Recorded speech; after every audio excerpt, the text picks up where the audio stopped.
The time 8:45 p.m. This is the Sri Lanka Broadcasting Corporation. Here's the news edited by Lal Malavarachi and read by Tilani Pires. Minister Kele Rambukwala says that no decision has yet been taken to impose a quarantine curfew during the festive season. The term of the Presidential Commission of Inquiry to the Easter Sunday terrorist attacks has been extended. Recoveries from the virus climbed to 29,300 and the total count to 37,891. Random rapid antigen tests on those who leave the Western Province borders will continue at 11 locations from tomorrow. And on news overseas, US Congress passes long-awaited deal for coronavirus aid. Minister Kele Rambukwala says that no decision has yet been taken on whether or not to impose a quarantine curfew during the festive season. Addressing the media at the Cabinet press briefing, he said that the government does not intend to impose a quarantine curfew or necessarily isolate areas. The minister further said that though there is no need to impose travel restrictions at the moment, action will be taken to impose them at any moment as needed. The term of the Presidential Commission of Inquiry, PCOI, to probe into the Easter Sunday terrorist attacks has been extended. The Presidential Secretariat issuing a gazette extraordinary said the extension term, which was to expire on December 20th, has been extended till January 31st. Sri Lanka's COVID-19 total count saw another surge today as 260 more persons were tested positive for the virus. According to the Department of Government Information, the total number of COVID-19 infections confirmed in the country to date now stands at 37,891. Recoveries from the virus, meanwhile, climbed to 29,300 earlier today as 618 more patients regained health. However, 8,410 active cases are still under medical care at selected hospitals and treatment centres located across the island. Sri Lanka's COVID-19 related deaths are now at 181. This news broadcast comes to you from the Sri Lanka Broadcasting Corporation. HDFC Smart Goals. All it takes is 3 years.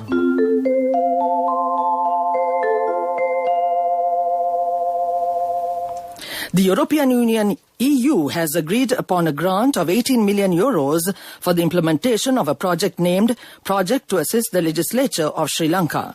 This is with the objective of the establishment of an improved responsive justice administration system within Sri Lanka through enhancing the access for obtaining service supply quality and service receipt. The project will be implemented by the Ministry of Justice, while the total estimated cost will be euro 19.27 million. Apart from the provisions allocated by the EU, the UNICEF and UNDP too have agreed upon financing for the remaining amount. Accordingly, the Cabinet of Ministers approved the resolution tabled by Prime Minister Mahinda Rajapaksa as the Minister of Finance for entering into an agreement of donations with the European Union for obtaining the aforesaid funding. Meanwhile, several representatives from the UN bodies met the Prime Minister Mahinda Rajapaksa at Temple Trees to discuss Sri Lanka's health situation. That ends local news for now.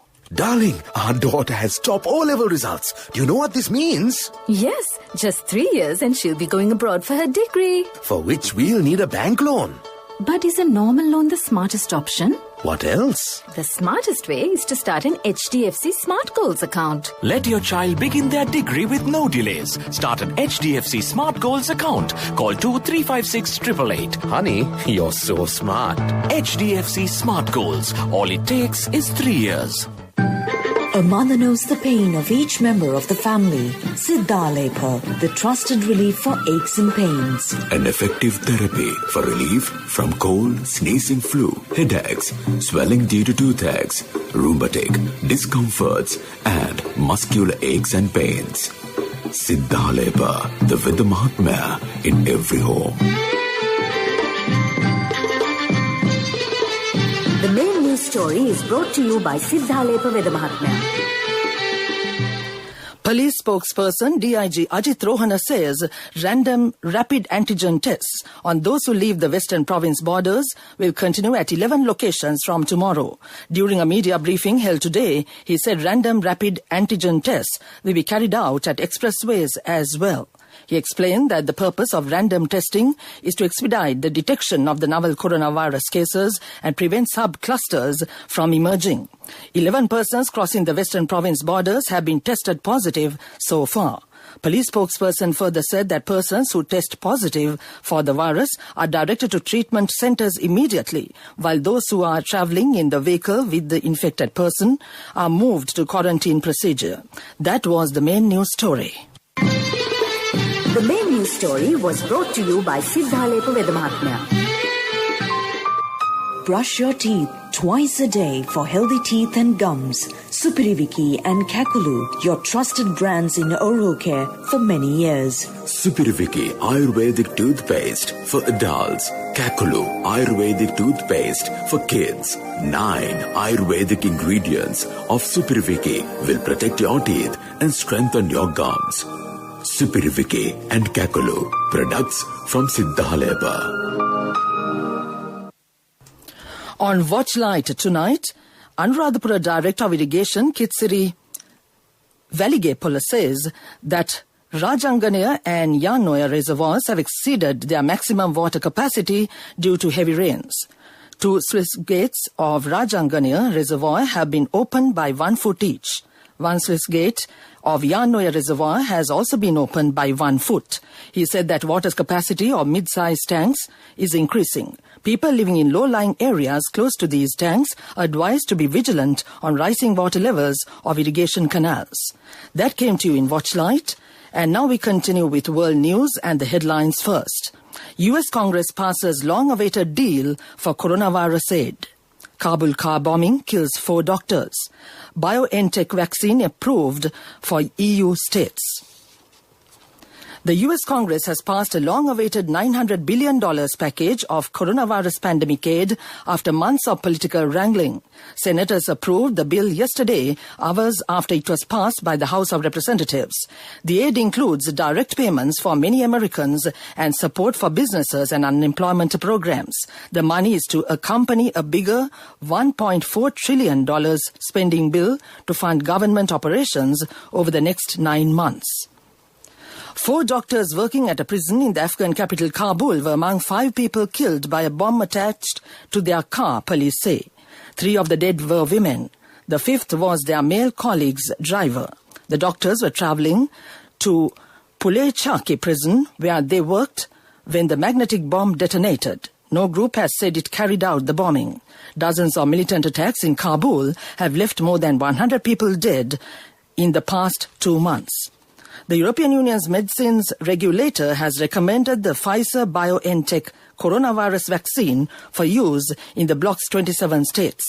The European Medicine Agency, EMA, authorized the drug for EU's nearly 448 million inhabitants after it went into circulation in the UK and the US.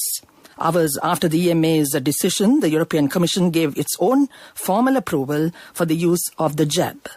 Back to the world news headlines. The US Congress passes long-awaited deal for coronavirus aid. Kabul car bombing kills 4 doctors. BioNTech vaccine approved for EU states.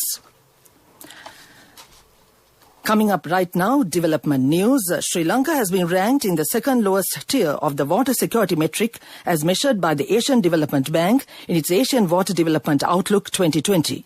Sri Lanka also underperforms when the metric controls for gross national income per capita. New Zealand is the most secure country in the report, with Japan, Australia and South Korea close behind. The Asian Development Bank is currently funding a water and wastewater management improvement investment program in the Greater Colombo region.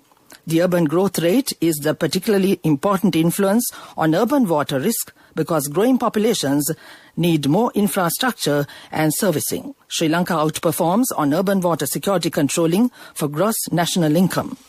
That came to you in development news.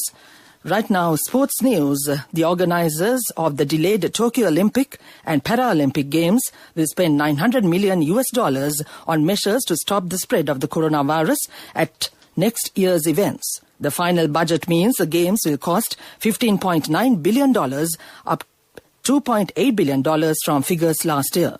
It could make the Tokyo Games the most expensive Summer Olympics in history. And on cricket, South Africa has announced that all members of the South African Test cricket squad tested negative for COVID-19 after they assembled for the upcoming series against Sri Lanka. In a brief statement, CSA said that all members of the squad were tested when they entered a biosecure environment in Pretoria last Saturday. That was sports news. This is business news.